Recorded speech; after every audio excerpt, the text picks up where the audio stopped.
Okay, so the first thing to do in order to understand something new that you don't know is to understand the things that you do know already. So let's try to understand space before we tackle time.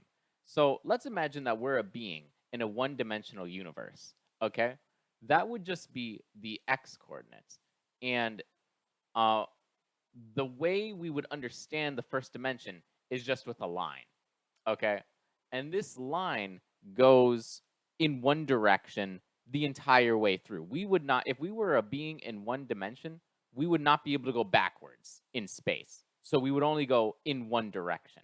The way we would go backwards is if we go from a line to a plane, and that would be the xy coordinate, the x-axis and the y-axis. And now we have two dimensions. We not only have length in the first dimension, but we have length and width now in the second dimension. Now, how we would get out of the second dimension, um, if we were a being in the third dimension, is we would introduce a third variable, and that would be x, y, and z. Now we're introducing the elements of depth. Okay, so now we have length, width, and depth.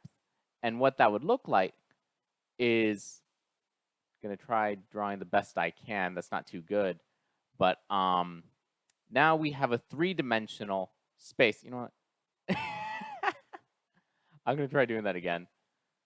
All right, we're going to try to do this again because the perfectionist in me demands that I get this right. All right, that's much better. Okay, so now we have length, width, and depth. Now we can go inward into the object. Okay, so now when we're thinking of the fourth dimension and the fifth dimension, we have to think of the easiest way to think about this is think of another line. Okay, and this represents time. We can call it a timeline. Very simple. And we know that we can't go back in time. Okay, time is only, we can only go forward in time. Okay, we can't go back in time. The way to do time travel is if we go into a higher dimension, which now, because we have this higher dimension, we can go back in time. Okay, so because that would represent, again, I'm going to try to draw this the best I can.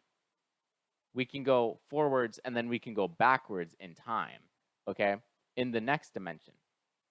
Now, the concept of how parallel universes works with this theory is that what if we want to enter different timelines in different universes? Because, yeah, we can go back in time, but only in our own universe. We can only enter in the timeline of our universe. But what if we wanted to go into the timeline of another universe? And that's what we would mean for when we say, when we talk about the theory of parallel universes.